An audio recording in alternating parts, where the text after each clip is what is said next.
Okay, before I get started, I am going to do a sound test. I'm running a little bit late, and I do apologize, everybody. So be patient with me. Been having be patient. I have had some issues lately with sleeping, so I've got to deal with that. I actually overslept big time, so I am going to be doing my show quite a bit late. I'm also going to have to do it solo because Mark Edwardy has a lot of work on his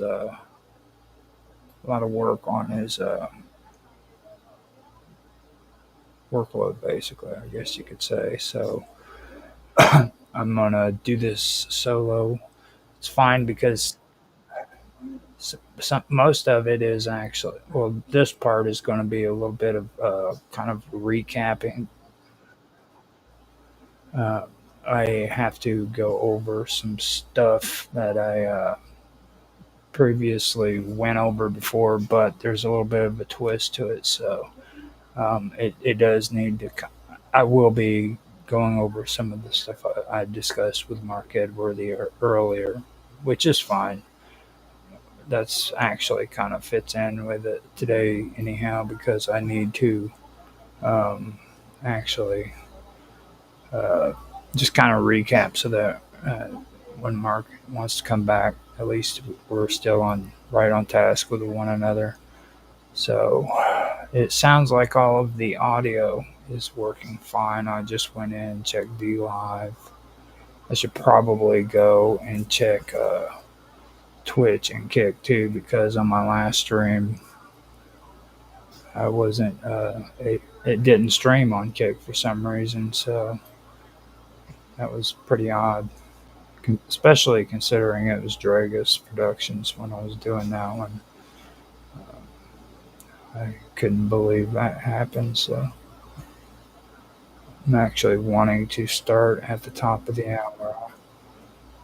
Okay, so it sounds good on Twitch.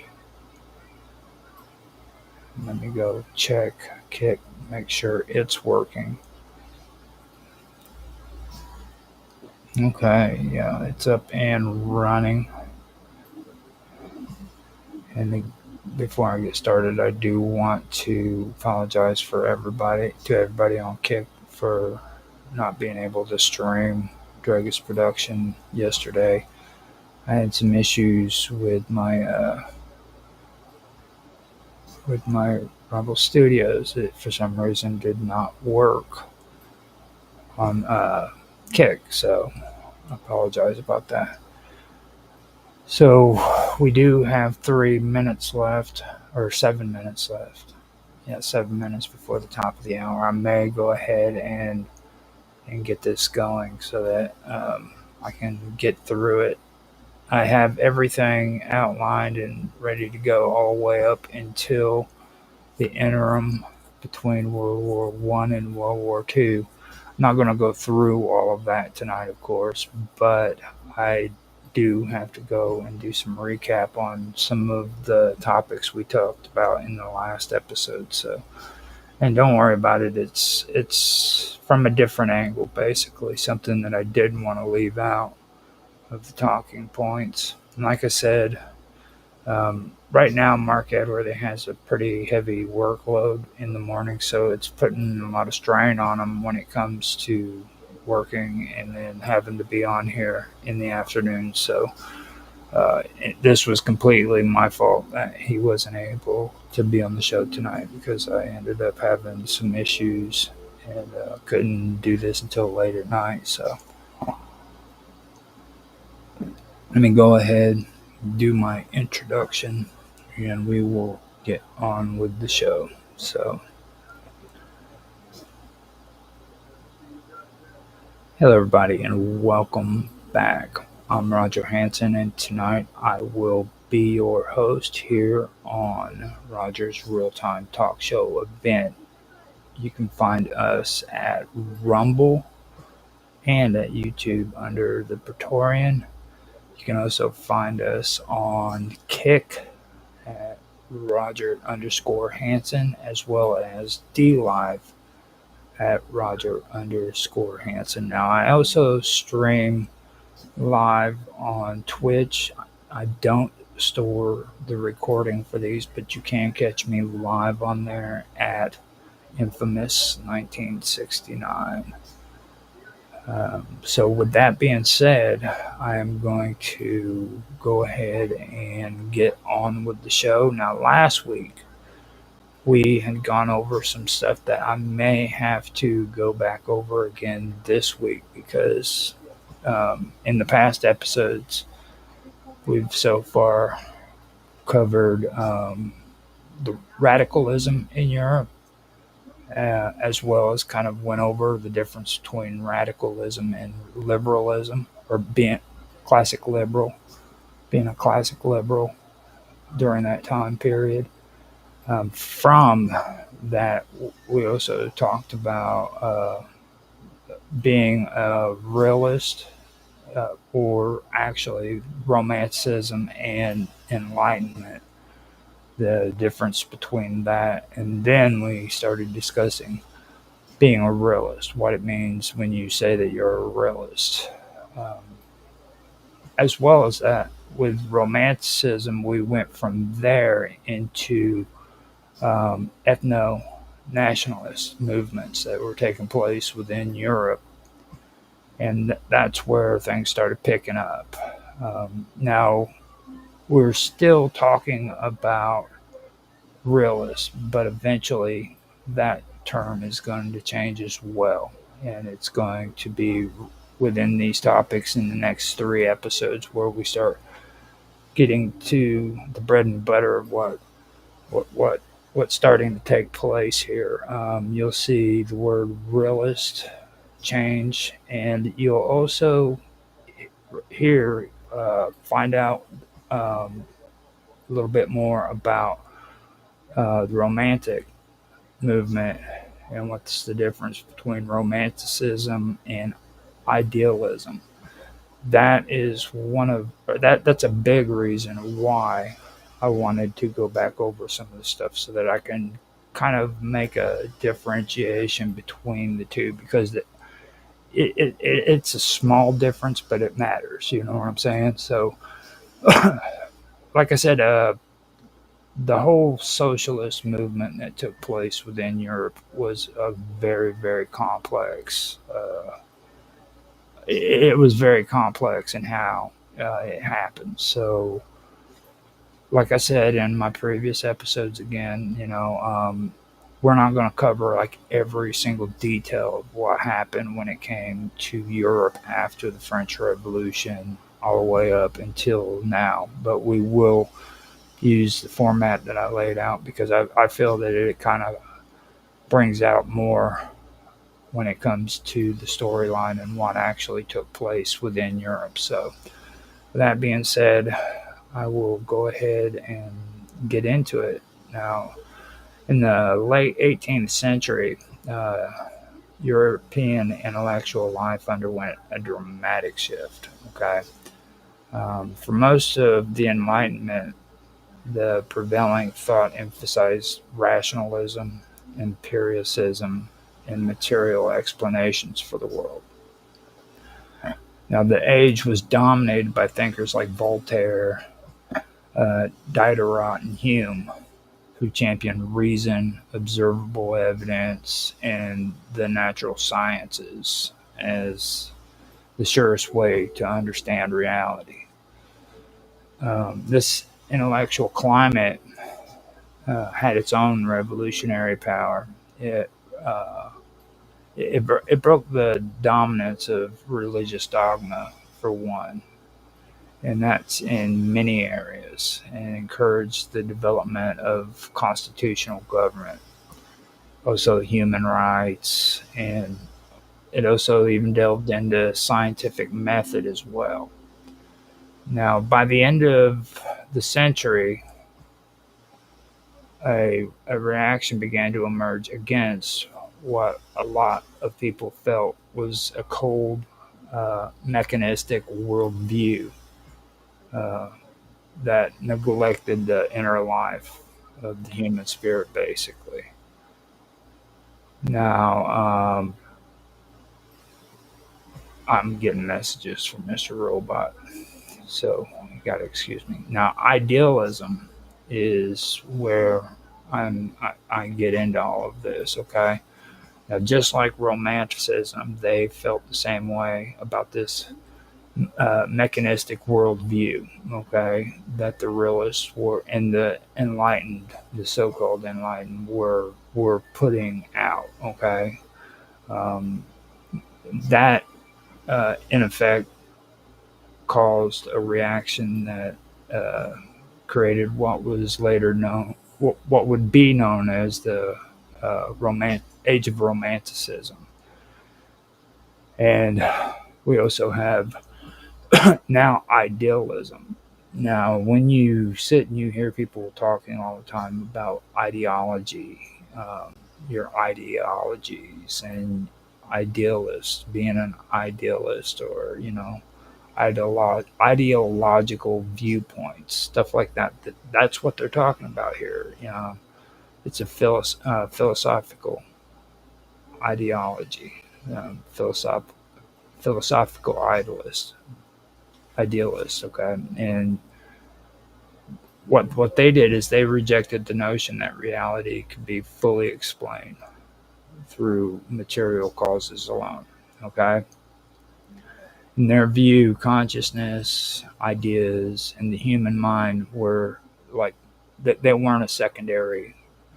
They weren't secondary reflections of a physical world. They were the primary forces that shaped our experiences. Um, for example, when it comes to Kant, okay, Kant's critical philosophy had already destabilized the purely empirical worldview. Uh, and that was by him arguing that the mind actively structures the way we perceive the world. Now, his successors, like Fichte, Schelling, and Hegel,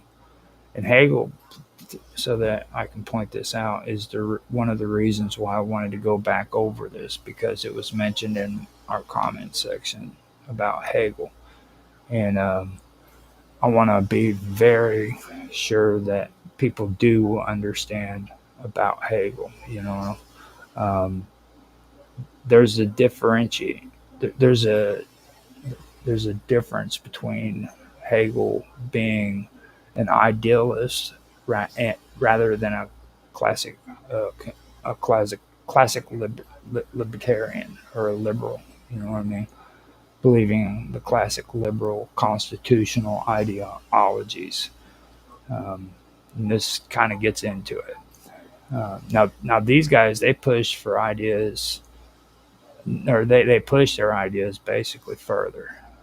They or they push Kant's ideas further, I should say, developing like elaborate systems in which human history, moral law, and even nature itself was supported as a part of a dynamic unfolding of reason or spirit. Now, Hegel, in particular, offered a sweeping interpretation of history as the gradual realization of human freedom through the dialectical movement of ideas.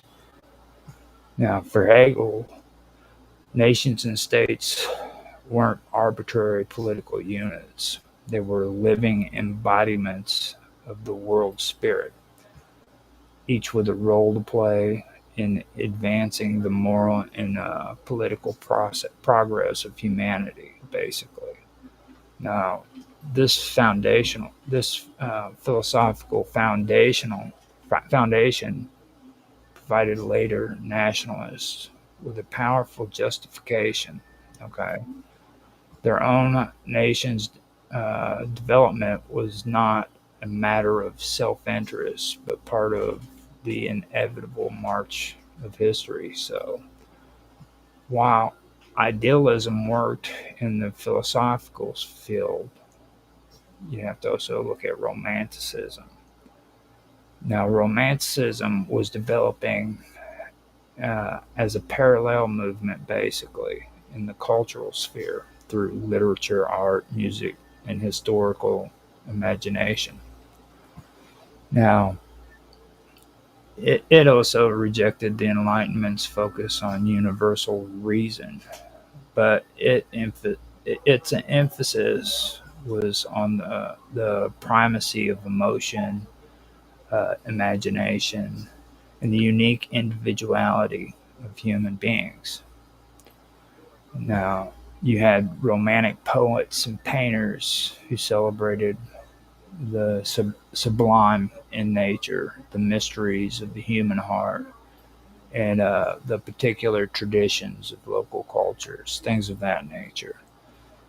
They valued intuition over cold calculation, passion over rigid logic, stuff of that nature. Now, one of Romanticism's defining features was its fascination with the past, especially when it came to the medieval era. Now, in an age when industrialization was transforming landscapes and uprooting traditional ways of life, romantics turned to folk tales, also heroic epics and ancient legends, and they used it as sources of cultural renewal. Now, they saw these traditions not only as something beautiful, but also the authentic spirit of the people, a concept that tied closely to the emerging notion of the Volksgeist, or the spirit of the people. Now, that was introduced by Johann Gottfried Herder. All right. And Herder's ideas, or his idea, was that each people possessed a unique collective identity shaped by its language, customs, and history. Now, this identity uh, wasn't abstract or interchangeable. It was rooted in lived experience and expressed in art, song, and shared memory. Now, now, ideas like this resonated deeply with both romantic artists and philosophical idealists. For the romantics, it justified the celebration of local traditions.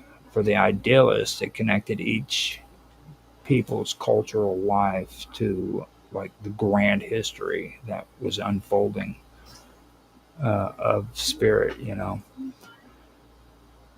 Now, it was in the early 19th century that philosophical these two currents, philosophical idealism and cultural romanticism, began to merge in ways that would profoundly shape political thought. Now, Romanticism gave idealist philosophy a vivid cultural language and emotional power. Idealism gave Romanticism nationalism, a philosophical depth and historical mission. Now, take for instance Fichte's addresses to the German nation that was delivered in 1808 while Berlin was under French occupation, which, by the way, I'm glad I went back and started doing this again because whenever I talk about like the French occupation of Germany, I always talk about the Weimar Republic. And to be honest, I didn't even know that there was a French occupation in 1808 until I started going back through all of this and realized that there was a previous occupation before the Weimar Republic where France had occupied Berlin.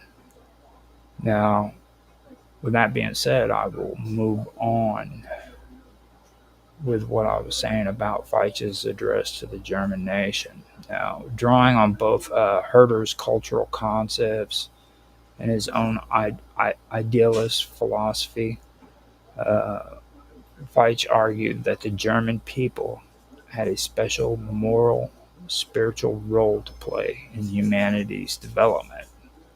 Now, this wasn't just a call for philosophical independence, it was a vision of national renewal grounded in education, culture, and a revival of the German language. Now, speeches like this turned the abstract ideals of philosophy into like rally cries for political and cultural movements. Similar to that, Romantic artists and composers began to infuse their work with themes of national identity. There was folklore melodies that were incorporated into symphonies, historical novels, romanticized the deeds of national heroes. Painters depicted historical scenes that became part of the collective memory, basically. Now, um, this cultural revival uh, wasn't just aesthetically appealing. It was also politically potent. It built a shared sense of belonging and purpose among people who might never meet in person. It was a fusion of Romanticism and Idealism into what would be called Romantic nationalism, and that that would eventually be transformed into the concept of the nation. No longer was there a nation merely defined by its political borders or ruling dynasty. Instead, it was seen as a living entity with its own personality, destiny, and moral mission. Um, this is where the term love of country became more than loyalty to a government. It became a deep, almost spiritual attachment to a shared heritage. In many cases, this romantic nationalism as began like as a force for liberation. People living under imperial rule, such as the Italians under Austrian domination, the Poles under Russian and Prussian control, or the Greeks under Ottoman authority. They all saw in Romantic nationalism a justification for independence. So the celebration of folk culture, language, and historical memory became acts of resistance against assimilation or suppression. Uh, but the same qualities that made Romantic nationalism inspiring also contained the seeds of exclusion. When the Volksgeist was defined too narrowly, it could be used to argue that only people of a certain ethnic or cultural heritage truly belong to that nation. Outsiders, whether defined by religion, language, or ethnicity, can be cast as threats to the nation's purity. Now, over time, this shift from cultural pride to cultural exclusivity marked the transition towards ethno-nationalism. And we've gone over a lot of this in the previous episode, but I wanted to kind of go over this a little bit more with the whole idea of what idealism was. Okay. Um, so this actually was what marked the transition towards ethno-nationalism. Now, in Eastern Europe, Romantic nationalism found expression in movements like Pan-Slavism, which envisioned the unity of all Slavic people based on a shared language, roots, cultural traditions, and historical experiences. Initially, Pan-Slavism was a broad cultural movement. Literary societies exchanged folklore collections. Historians traced common origins, and poets celebrated Slavic heroism. Um, the language in this area is what really provoked a lot of these guys who are idealists, because they were always being attacked by the realists because of a lot of their beliefs. They would start talking about heroism, of uh, ancient battles and things of that nature. And they also had this um, they had this really hardcore belief that if you didn't speak their language, you didn't belong. Okay, and that's where you come up with this term that people here in the United States use a lot. If you don't speak our language, go home.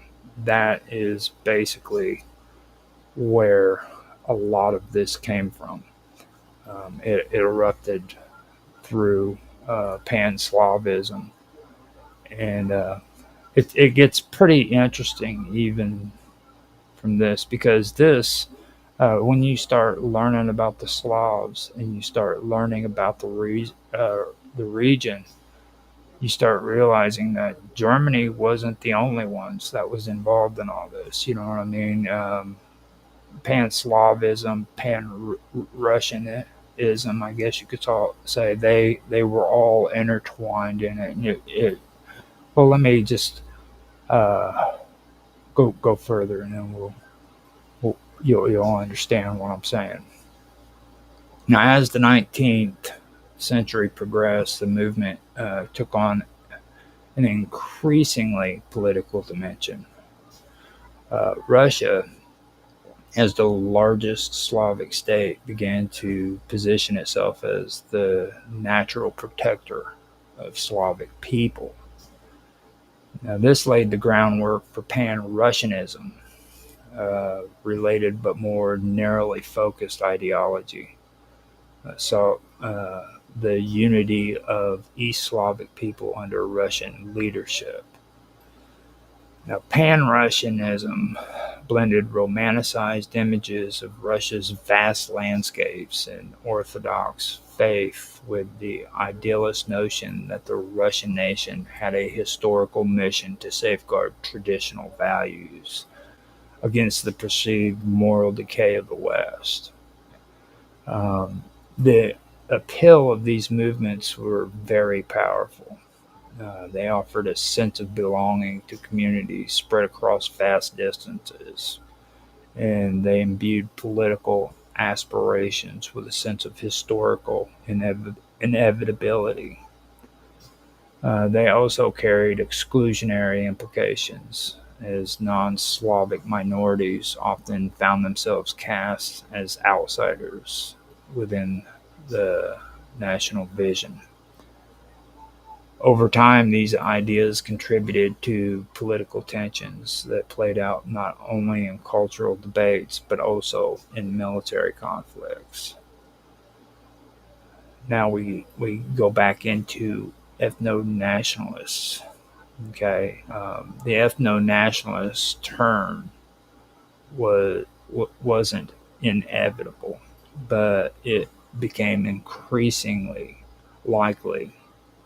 Okay, as romantic nationalisms merged with the political realities of the late 19th century.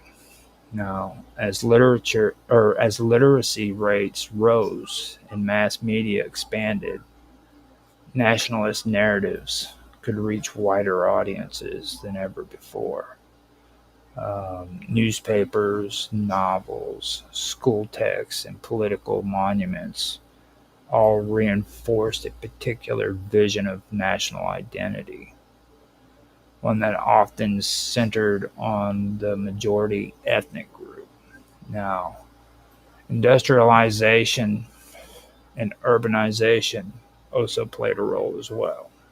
Now, as people moved from rural villages to growing cities, traditional communities, and their bond eventually began to weaken.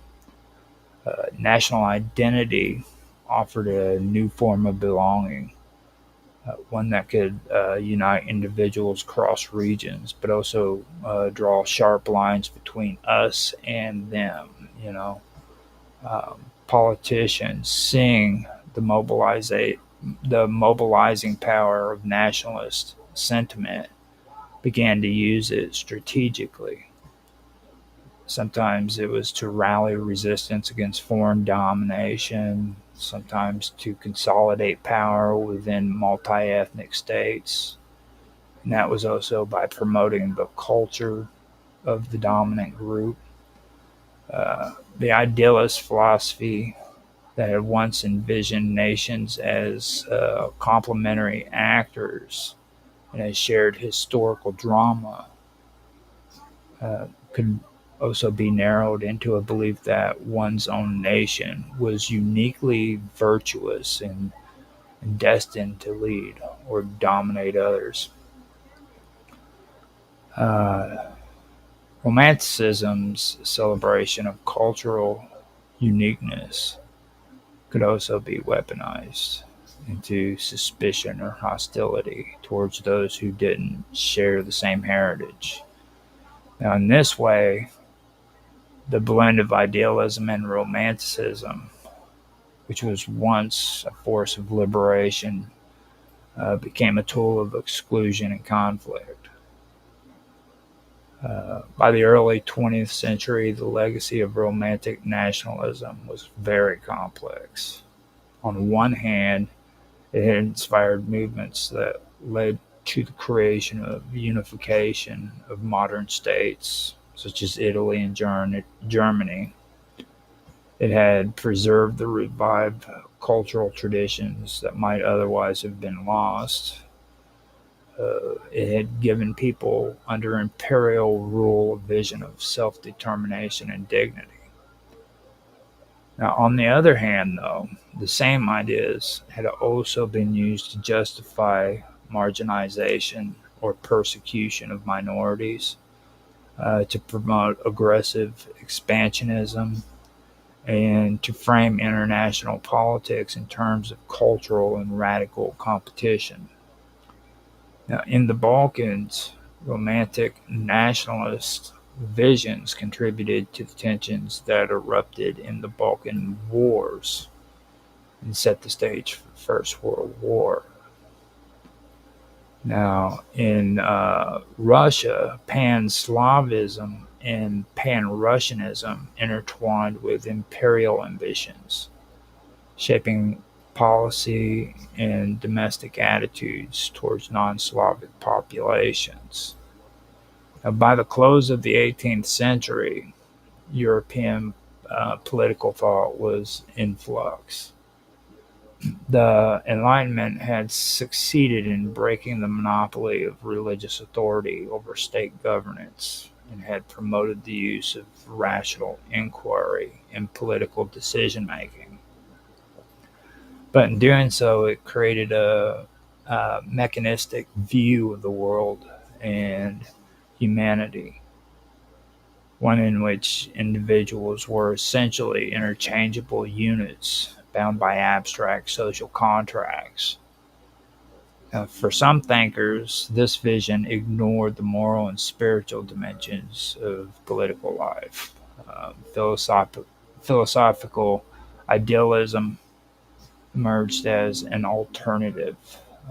Kant's critical philosophy, like I said before, had already destabilized pure imperialism by asserting that the human mind actively shapes perception. Now, again, let me also go back over and say again, his successors in the German philosophical tradition, such as Schelling, and most significantly, Hegel reimagined the state as more than an administrative apparatus. For them, the state was the concrete manifestation of a nation's moral will, a living embodiment of historical purpose. Now, in Hegel's view, the unfolding of history was the story of human freedom becoming more fully realized. The nations were the agents of that process.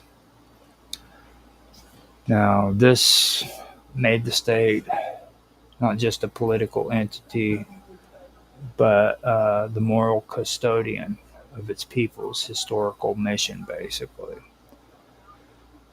Now, this concept gave later nationalist leaders a powerful intellectual justification.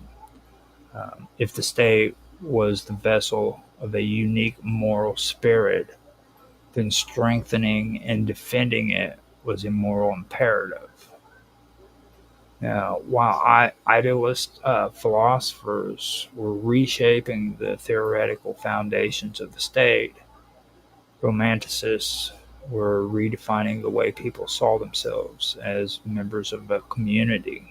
Now, Romanticism, like I said, also rejected the Enlightenment's universalism and emphasized the uniqueness of individual cultures. Um, Figures like Johann Gottfried Herder advanced the notion of Volkgeist, which I had already discussed. And that is basically the collective spirit of the people.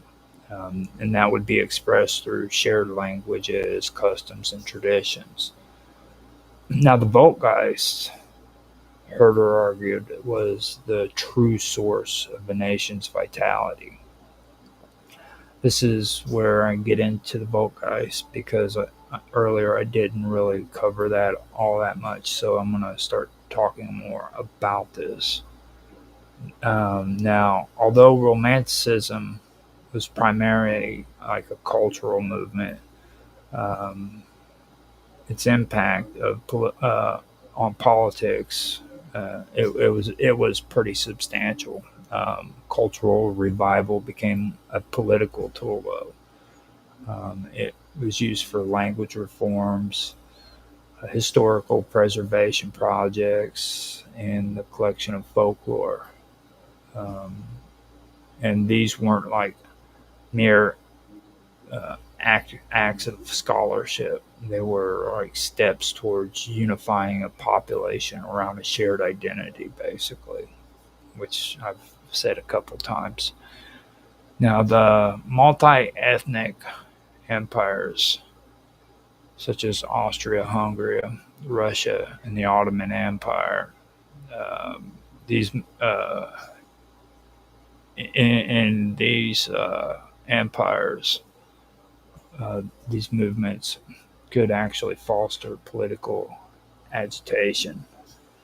And they did that by reminding people of their distinct heritage, you know what I mean?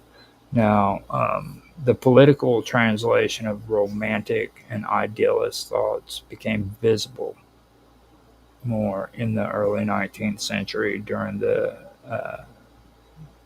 Napoleonic Wars. Occupied people across Europe began to see the struggles that they were going through, not just as fights against a foreign ruler, but as a grand historical mission to restore the sovereignty of their national spirit, you know, things of that nature. Now, this brings us back to Fikes' 1808 addresses to the German nation, um, which crystallized this transformation basically. Now, his call for moral and cultural renewal in Germany, um, it was a philosophical argument, but it was also a political rally cry. Now, from there, romantic nationalism spread into political movements that sought either unification or independence. That's when we start hearing about Italy's Rasa Germana, Risorgimento. Okay, the Risorgimento, which sought to consolidate fragmented states into a single Italian nation within Italy. Um, Now, after that, you had Germany as well, which we've been talking a lot about. Now, in the German states, the push for unification, it was tied to the idea of fulfilling the German people's historical mission, culminating in the formation of the German Empire, which took place in 1871. Now, in Eastern Europe, Romantic nationalism, it did inspire independent movements among the Poles, the Czechs, the Serbs, all who sought to free themselves from imperial domination. In Eastern Europe, Romantic nationalism often took the form of broader pan nationalist movements too, and that brings us into uh, most notably Pan-Slavism. Um, Now, initially, Pan-Slavism was a cultural and intellectual movement that emphasized shared linguistics and cultural roots. And that was all among the Slavic people. With that, conferences, scholarly exchange, and historical research uh, aimed at strengthening ties among these populations were taking place. Um, but like I said before, the potential for pan-Slavic Slavism uh, also became apparent, when it came to other movements like the Russian or other, especially when it came to the Russian Empire, because they were the most powerful Slavic state. They began to adopt pan-Slavic rhetoric, and they used it as a tool of foreign policy, basically. Now Russia started to present itself as like the protector of all the Slavs. Um, that was in order for Russia to justify intervention in the Balkans and occupy uh, um, or it, well, not only that, but opposition. It was about being opposition to the Ottomans as well as the Austro-Hungarian Empire. To be honest, um, now this approach it eventually evolved into what would later be called Pan-Russianism, and I've said it before. The vision to it, it basically became narrowed. Okay, the vision to emphasize the unity of East Slavic people like Russians, Ukrainians, the Belarusians. Uh, that's what they wanted. They wanted to emphasize the unity of these people. You know, and they wanted to do it under Russian leadership. So these movements weren't just abstract. You know what I mean? They directly influenced policy decisions, such as Russia's involvement in the Crimean War, its role in the Balkan uprisings, and its justification for expanding influence in Eastern Europe. They also fueled suspicion towards non-Slavic minorities, which eventually contributed to social tensions, and this would sometimes erupt into violence. So while While Romantic nationalism often began as an inclusive cultural revival, it frequently evolved into what would be called ethnonationalism. And that's a belief that the state should represent and protect a specific ethnic group above all others. So the romantic idea of cultural uniqueness combined with the idealist vision of the state as the embodiment of a people's moral will is what made this transformation possible.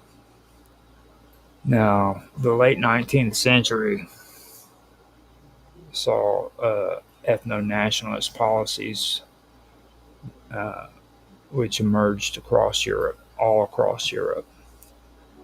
In the Austro-Hungarian Empire, Magyarization, Mag- Magyarization policies, I always have a hard time with words like that, sought to promote Hungarian language and culture over others. And that was one of the biggest issues when it came to language. They wanted to start making it to where this was the national language. If you didn't speak this language, then you were breaking the law, basically. You know what I mean? You had to learn how to speak the Hungarian language, and that caused a lot of tension. That actually was uh, a big issue that led up to the two world wars. To be honest with you, um, that became a real big cultural issue in the region. Um, Now, in the Russian Empire, Russification aimed to assimilate minority populations, often at the expense of their native languages and traditions. In newly unified Germany and Italy, political leaders emphasized cultural homogeny as essential to national growth. Ethno-nationalism was not only about cultural assimilation, it could also justify the exclusion or persecution of minority groups. This was seen in the pogroms against Jews in the Russian Empire during the late 19th and early 20th century, as well as similar acts of violence against Roma communities. Now, these actions were rationalized by defending the authentic nation, okay, from elements perceived as alien or harmful. Now, a crucial aspect of political nationalism was the construction and use of national myths. Leaders and intellectuals often selected particular historical events, battles, or heroes to symbolize the nation's character and destiny. These myths were not always accurate historical accounts. They were narratives designed to inspire loyalty and justify political goals. A good example of that would be in the Balkans, the memory of the 1389 Battle of Kosovo. That became a central symbol of Serbian national identity. Now, in Poland, the partitions of the 18th century were framed as like a martyrdom that proved the nation's resilience. Now, these narratives were taught in schools. They were celebrated in public ceremonies and used to mobilize public opinion during times of crisis. The political utility of these myths lay in their ability to simplify complex histories into emotional, powerful stories. They created a shared sense of purpose and unity, but they also reinforced division with neighboring peoples, particularly when the same historical events were remembered differently or in direct opposition by others. The philosophical underpinnings of idealism had a direct impact on how nationalist movements understood the role of the state. Now, if the state was the manifestation of a nation's moral will, then strengthening the state was not simply a matter of policy. It was, like I said before, it was a moral duty. This view justified both internal reforms aimed at consolidating power and external policies that aimed at expanding influence. Um, this takes you into what I wanted to hold off on because um, eventually we're going to get into this, but this is the turning point. This is where we start discussing, we get down to what actually was the first beginnings of what would eventually become uh, Nazi Germany, basically. Now, I thought about how I wanted to approach this, and I think the best way for me to really uh, do this is, bring up the Bismarck, the ship. Everybody's always talking about the Bismarck and how it was sunk, but not too many people know who Bismarck was, who the man was that this ship was named after. And in order for you to really understand what took place in Europe that led up to the First and Second World War, you need to understand the history of Germany. And to do that, you need to learn about Bismarck. Bismarck also played a very, very important role when it came to the creation of socialism as a welfare state, basically. Um, what we would commonly call frickin' socialism today isn't necessarily um, what socialists were back then, because in the early days of socialism, see, they didn't want to um, conquer a government or an economy system. They wanted to, well, they wanted to and then, use that. They wanted to actually take it over, destroy it, and build from the ground up. Okay. Now Bismarck did something that would eventually be a part of everything that we know of when it comes to socialism. This is where Romanticism and ideology merge with realism. To be honest, to be fair, this is where it all culminates, and this is where we eventually uh, get what we know today as as socialism. Um, Now, Bismarck's realpolitik in Germany, it was pragmatic in execution.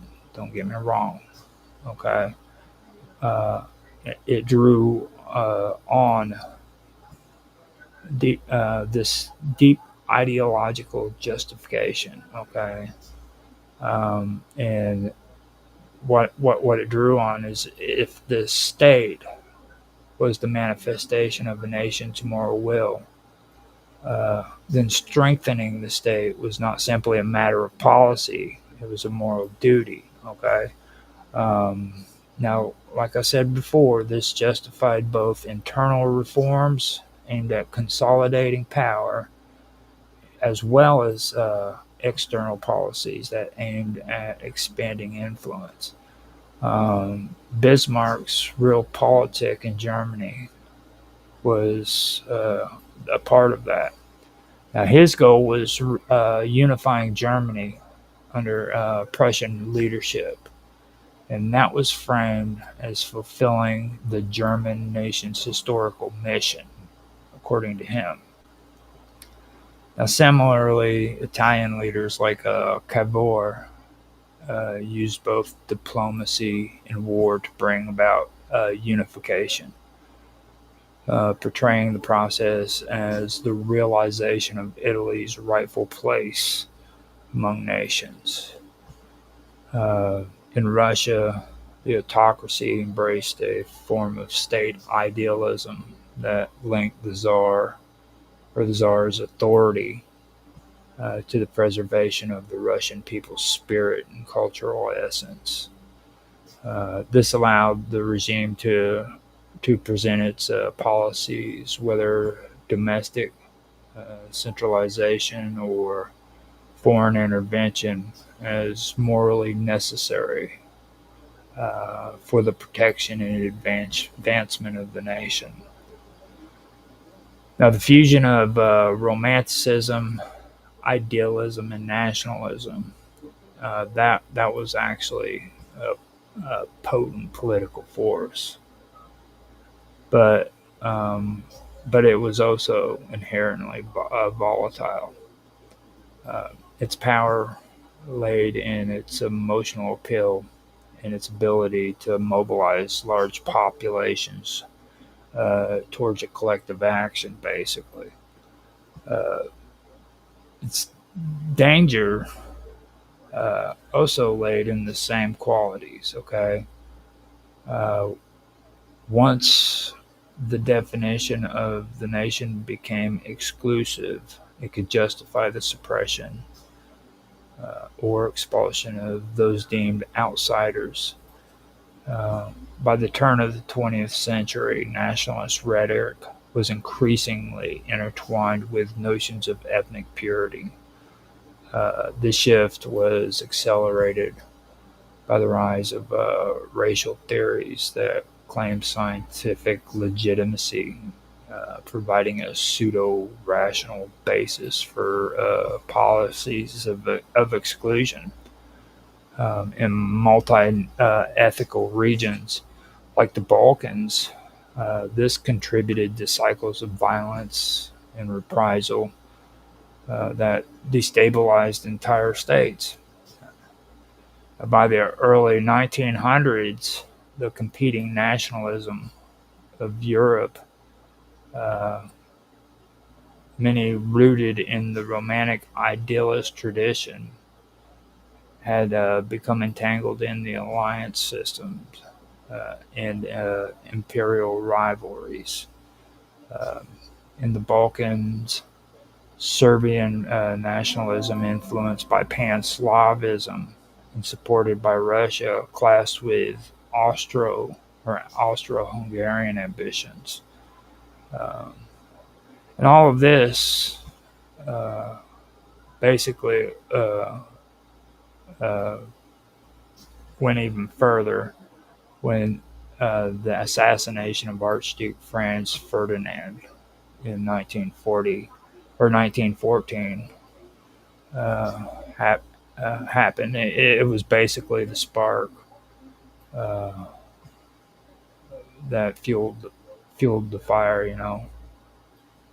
Um, but also, uh, the underlying fuel was decades of nationalist agitation, historical myth making, and political maneuvering rooted in the 19th century convergence of idealism and romanticism, basically.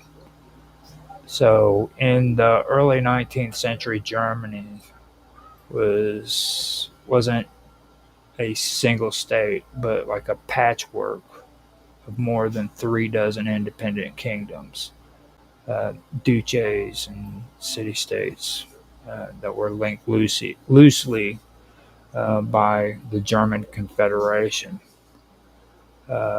The Neoplaton, uh, Yeah, see, like if I say Napoleon, I'm okay, but when I have to say Napoleonic, okay, that becomes a problem. The Napoleonic Wars had both humiliated and it also inspired the German people. So while Napoleon's occupation dismantled the Holy Roman Empire, it also exposed many Germans to the idea of political reform and unity. The Romantic Idealist current, fueled by thinkers like Fichte and cultural figures like the Brothers Grimm, which is another topic that I really do want to get into concerning linguistics. I think that's something that's very, very important that people need to learn about too. Because I started out as wanting to just learn about history, but I found out linguistics is where it is. I mean, if you're really serious about learning about history, then the next logical step is learning about linguistics. And right here, the Brothers Grimm is the best place to start. But anyhow, romantic uh, cultural figures like the Brothers Grimm and Fichte, they began to frame the German speaking people as heirs to a shared historical mission, and things of that nature. Initially, this nationalism was more cultural than political, though, when it came to the Brothers Grimm and Fichte. Um, Universities became hotbeds of nationalist sentiment, with student groups like the Burschenschaften organized rallies that celebrated German history and language while condemning foreign domination. Um, but in Europe, dominated, but in a Europe that was dominated by conservative monarchies after the Congress of Vienna in 1850 or 1815, these nationalist aspirations were carefully monitored, and a lot of them were actually suppressed. So, the Carlsbad Decrees in 1819, for example, they cracked down on nationalist students' movements. They censored the press, and they strengthened state surveillance in the German Confederation. Uh, the Revolution of 1848 marked a turning point, though. Across Europe, liberal and nationalist uprising erupted. In the German state, there was a serious push for unification under a constitutional framework. This is where the Frankfurt Parliament assembled with the aim of creating a united German nation state. Uh, but internal divisions over whether to include Austria or exclude it, and resistance from the conservative monarchies, that all doomed the projects. King Frederick William IV of Prussia famously rejected the offered crown of the unified Germany, saying that he wouldn't take a crown from the gutter, meaning one offered by revolutionaries rather than bestowed by divine right. So the failure of 1848 taught nationalist leaders that unification could not be achieved through idealistic assemblies alone. It would require power politics. Enter Otto von Bismarck, whose realpolitik approach in the 1860s and the 1870s brought unification through a series of calculated wars. Now, with that, you had the Danish War of 1864, which secured Schleswig and Holstein. The Austro-Prussian War of 1866 excluded Austria from German affairs. In the French-Prussian War of 1870 to 71, rallied the southern German states to join Prussia against the common enemy.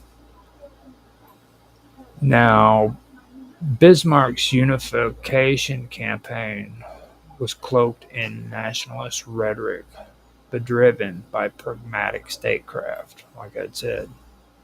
Once the German Empire was proclaimed in the Hall of Mirrors in Versailles in 1871, the new state adopted policies that reinforced a shared German identity.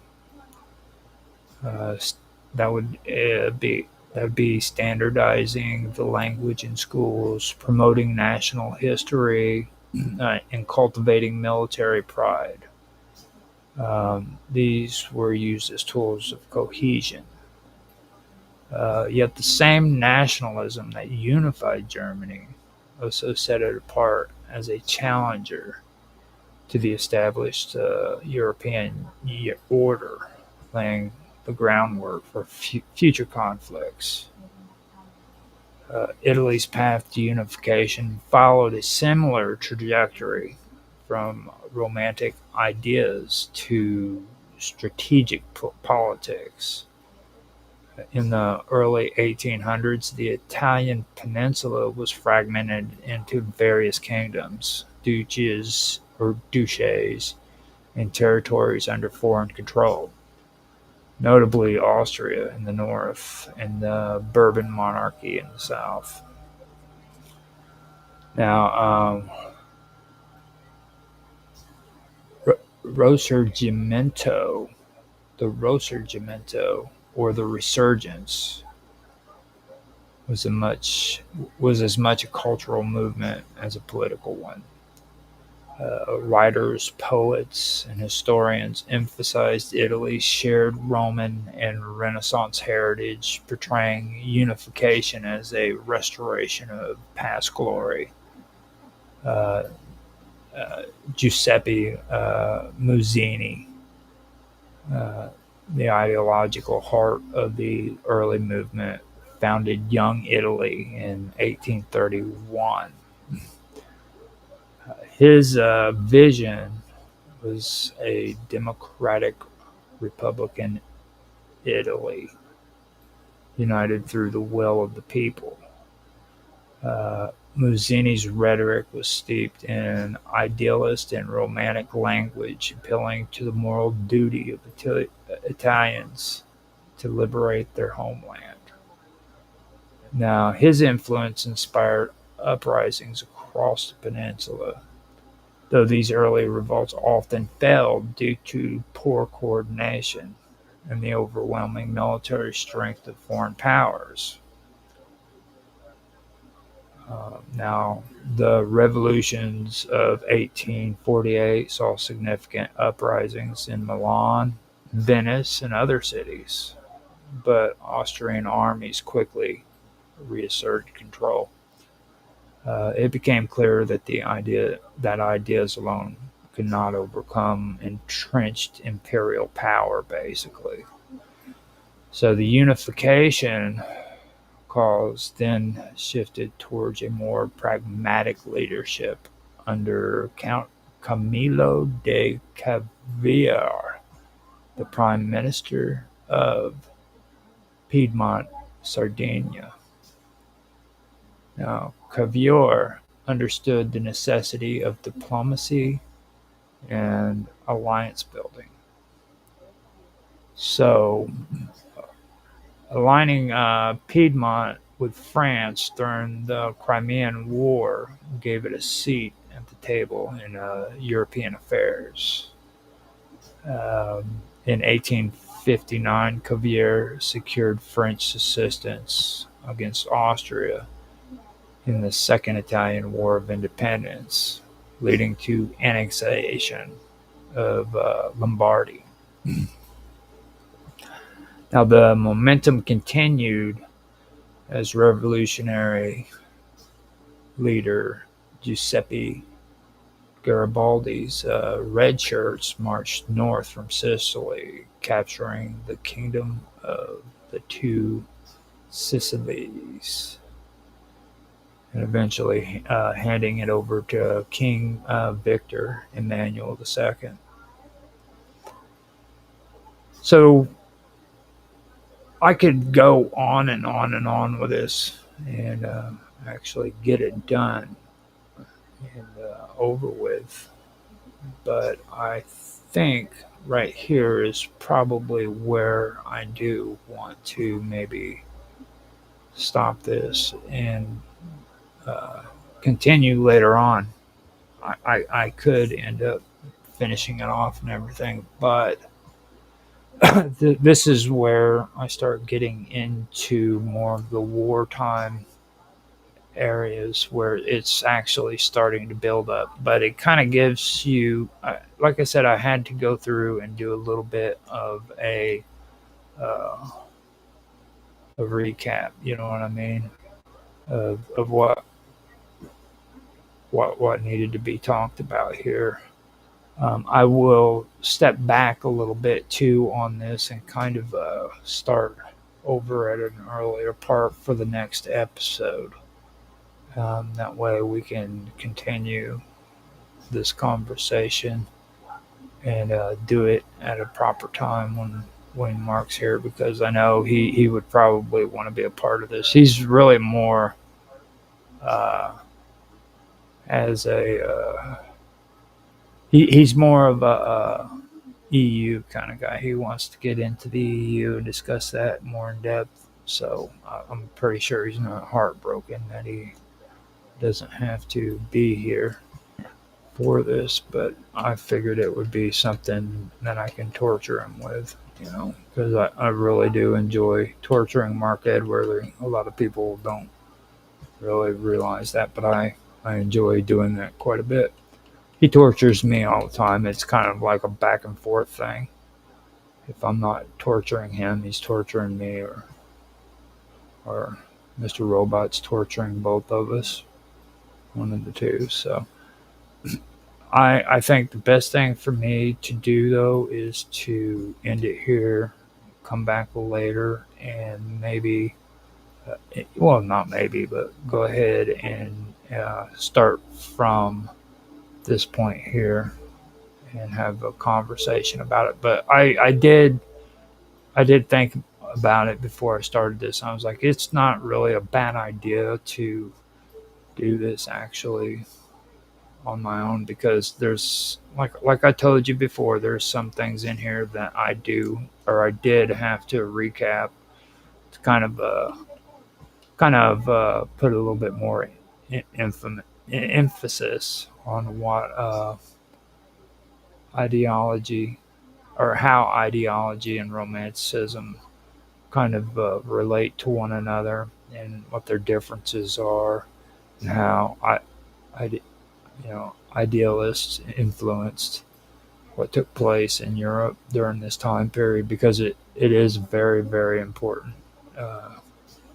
It is a very important topic that needed to be discussed. So I'm trying to go in here and save my talking points and make sure that they're numbered correctly. So if you guys enjoyed the stream, please like, subscribe, share, make comments, give some feedback down in the comment section below. Let me know what your thoughts are. You can find us, like I said at the beginning, on Rumble and YouTube at the Praetorian. This show is Roger's Real-Time Talkshow event. You can also find me on Kick, as well as on DLive as Roger_Hanson. And on Twitch, you can also find me at Infamous 1969.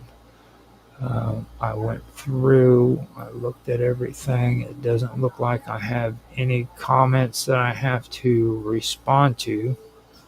So that is a good thing.